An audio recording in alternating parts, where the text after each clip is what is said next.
was a splendid morning on the island of Sodor. James was feeling very pleased with himself. His red paint gleamed in the sunshine as he sped along the line. He reached the junction just as Percy puffed in with some freight cars. James was surprised to see him. "What are you doing here, Percy? You should be at the station by now." "I know," sighed Percy. "These cars have been troublesome all morning." "That's no excuse, Percy. Nothing should stop us. Sir Topham Hatt relies on us to be on time.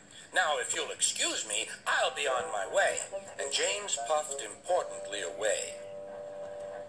"Bossy buffers," muttered Percy.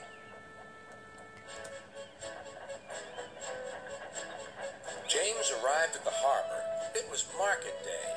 The harbor yard was filled with the sweet smell of fruit from faraway lands.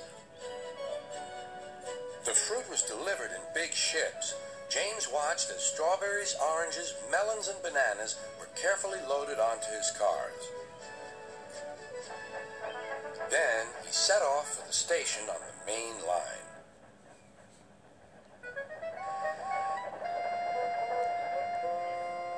On the way, he met Thomas.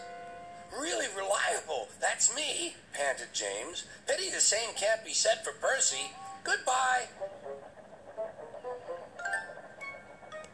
"What was all that about?" gasped Annie and Clarabel. That was trouble. Trouble for James. Just wait and see. Percy was back in the yard and busy shunting. He had the cars in good order and was making up for lost time. But the station master had bad news. "What's happened?" asked Percy's driver. "James's brakes have jammed. We need Percy's help right away." Percy quickly set off to the rescue.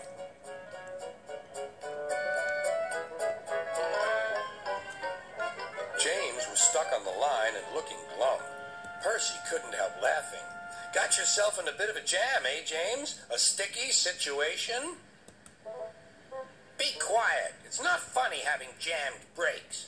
"And not very reliable either. I'm surprised you let it happen, James. Nothing should stop us engines."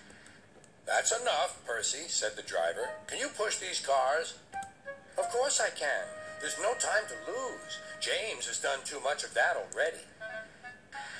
James angrily hissed steam as Percy was coupled to the cars. "Off we go," said Percy. "I'll have to go fast to get there in time.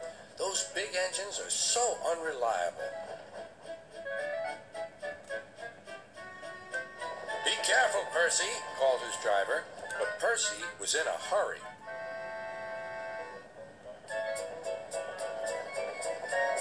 He didn't see that the switch had failed and that he had been diverted into a siding.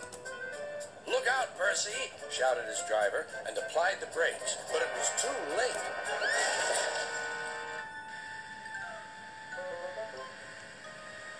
The driver and fireman had jumped clear, but squashed fruit squirted all over Percy.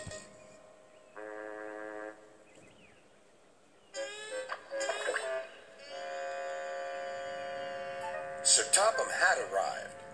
"Percy, you are not to blame for the switch failure, but I do not run a jam factory." "Yes, sir. No, sir." And Percy squelched sadly away. That night, the shed was silent. James and Percy felt very sorry for themselves. At last, Thomas spoke. "You know," he said to no engine in particular, "there's more than one way to get jammed. We all learned that today." Still, there was silence. What's more, we also learned that sometimes when engines help each other out of a jam, things can still go wrong.